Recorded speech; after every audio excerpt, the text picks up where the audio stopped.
También el coordinador del PRD para tener las voces de los tres partidos políticos más importantes. Silvano Aureoles, ¿cómo le va? Muy buenos días.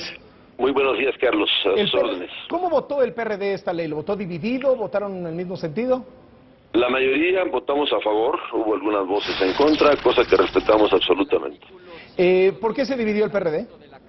Por razones naturales, Carlos, hay puntos de vista distintos, hay quienes desde un principio establecieron su postura con relación a la firma del pacto y entendiendo que esta iniciativa llegó justamente en el marco de ese acuerdo, es obvio y es de entenderse que hay quienes no están o no estuvieron satisfechos con la iniciativa, con el acuerdo respectivo y en consecuencia fijaron su postura, cosa que yo respeto absolutamente. ¿Qué mensaje manda la Cámara de Diputados al aprobar esta iniciativa a unas horas del discurso del presidente Peña con motivo del primer informe?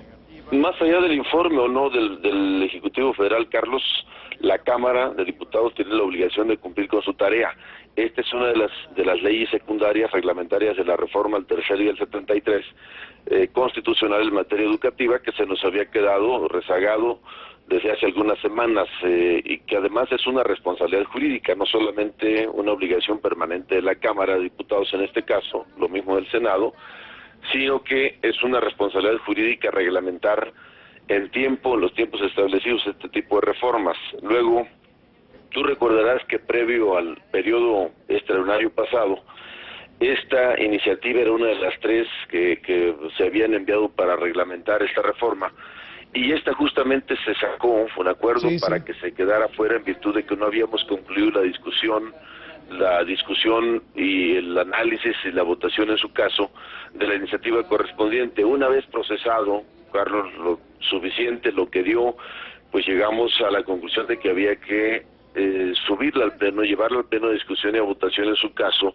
Para nosotros fue un tiempo muy importante, seguramente nos faltó porque nunca hay no hay leyes perfectas, siempre es posible mejorarlas, pero aquí en este caso específico logramos, Carlos, sin duda un avance muy importante desde nuestra perspectiva, por lo menos se incluyó el 95% de nuestras observaciones que hicieron no solamente las diputadas y los diputados, sino también especialistas en la materia y por supuesto escuchar las propuestas e inquietudes de una buena parte del sector magisterial. Había la sospecha, había la duda, el desencanto quizá, de que al echarse para atrás esta ley, cuando se volviera a discutir y aprobar, como sucedió ya en las últimas horas, quedara descafeinada, pues le bajaran a los alcances de la ley. ¿Sucedió?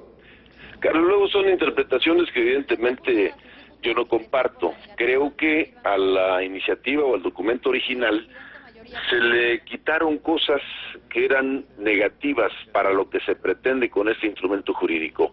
Primero, no queremos una ley persecutoria. Queremos una ley que motive, que incentive para que los maestros busquen de manera permanente una formación adecuada para atender a los niños. Segundo, no queremos que sea una ley para correr a los docentes.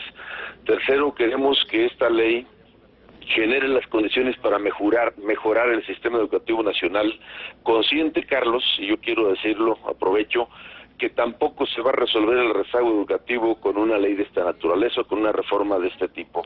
El rezago educativo en el país por lo menos lleva 50 años y yo creo que si bien este es un paso importante, hay que pensar, como bien se ha dicho, que se requiere una revisión profunda del modelo educativo, cosa que compartimos plenamente con las maestras y los maestros agrupados en la coordinadora que lo han expresado de manera reiterada, de tal suerte que no hay ningún dictamen, ninguna ley descafeinada, ninguna minuta como se verá al Senado, al contrario, creo que se logró desde nuestra perspectiva quitar aquel contenido que dañaba los derechos laborales y que ponía en riesgo la permanencia de los maestros y las maestras y convertir a esta ley en un mecanismo de promoción y capacitación permanente que le sirva a la educación nacional y con ello mejorar, por supuesto, la enseñanza que reciben los niños, los jóvenes y así ayudarle al país, Carlos.